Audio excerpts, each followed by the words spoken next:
স্বামী বিবেকানন্দ নারী জাগরণের প্রবক্তা ছিলেন। তিনি বিশ্বাস করতেন নারীদের অবস্থার উন্নতি ছাড়া জাতির কল্যাণ অসম্ভব। তিনি প্রতিটি নারীর মধ্যে ঐশ্বরিক মার রূপ দেখতেন এবং নারী শিক্ষার মাধ্যমে তাদের আত্মনির্ভরশীল ও ক্ষমতাশীল হিসেবে গড়ে তোলার ওপর জোর দিতেন। তার মতে সীতা, সাবিত্রী ও গার্গীর আদর্শেই ভারতীয় নারীদের উন্নতি সম্ভব। একটি জাতির অগ্রগতির সর্বোত্তম থার্মোমিটার হলো তার নারীদের প্রতি আচরণ। তিনি বলতেন, মেয়েদের ছোট করে দেখবি না।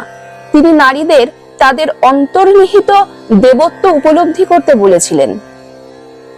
আমাদের দেশের মেয়েরা বিদ্যা বুদ্ধি অর্জন করুক, এ আমি খুবই চাই। তিনি চেয়েছিলেন নারীরা নিজেরাই নিজেদের ভাগ্য নিয়ন্ত্রণ করুক।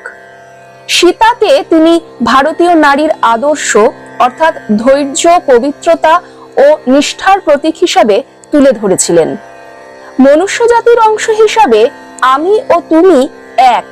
প্রাণী হিসাবে স্ত্রী ও পুরুষ, জীব জন্তু ও উদ্ভিদ সকলেই সমান। তিনি মনে করতেন নারীর অবস্থার উন্নতি না হলে পৃথিবীর কল্যাণের কোনো সুযোগ নেই। তিনি মনে করতেন নারীদের জন্য উপযুক্ত শিক্ষার ব্যবস্থা করে তাদের আত্মনির্ভরশীল করে তোলাই প্রকৃত জাগরণ। সকলকে আন্তর্জাতিক নারী দিবসের শুভেচ্ছা। জয়তু স্বামীজি।